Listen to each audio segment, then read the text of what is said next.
అందరికీ నమస్కారం అండి. నా సాహితీమాలకు స్వాగతం.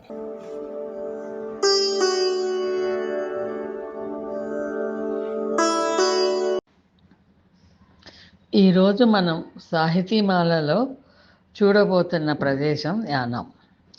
యానాం అనేది కేంద్రపాలిత ప్రాంతమైన పుదుచ్చేరిలోని ఒక జిల్లా ఇంకా పట్టణం. భౌగోళికంగా ఇది ఆంధ్రప్రదేశ్లోని తూర్పు గోదావరి జిల్లా సరిహద్దులో గోదావరి నది ఒడ్డున ఉంది. ఇక్కడ ప్రధానంగా తెలుగు భాష మాట్లాడతారు. యానాం సుమారు 300 సంవత్సరాల చరిత్ర కలిగి ఉంది. 1954 వరకు ఇది ఫ్రెంచ్ వారి పరిపాలనలోనే ఉండేది. అందుకే ఇక్కడ ఫ్రెంచ్ మరియు తెలుగు సంస్కృతుల మేళవింపు కనిపిస్తుంది. ఇంకా దీని గురించిన వివరాలు డిస్క్రిప్షన్ బాక్స్లో ఇవ్వటం జరిగింది. ఆసక్తి ఉన్నవారు పరిశీలించవచ్చు. ఇప్పుడు మనం మెయిన్గా చూడబోయేది యానాంలోని బీచ్ ఒడ్డునున్న శిల్పాలు. పదండి చూద్దాం.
వచ్చే వారం మరో ప్రదేశంతో కలుసుకుందాం.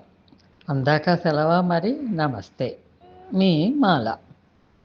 ప్రతి ఆదివారం ఉదయం సాహితీమాలలో 11 గంటలకు మన దేవాలయాల గురించిన విశేషాలు, మా ఇంకో ఛానల్ ప్రభాత కమలంలో మంచి కథనో కబుర్లో ప్రతి గురువారం ఉదయం 11 గంటలకు వినండి.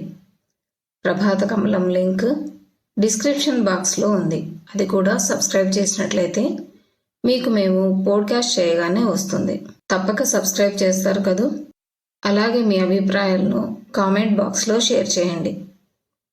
ధన్యవాదాలు.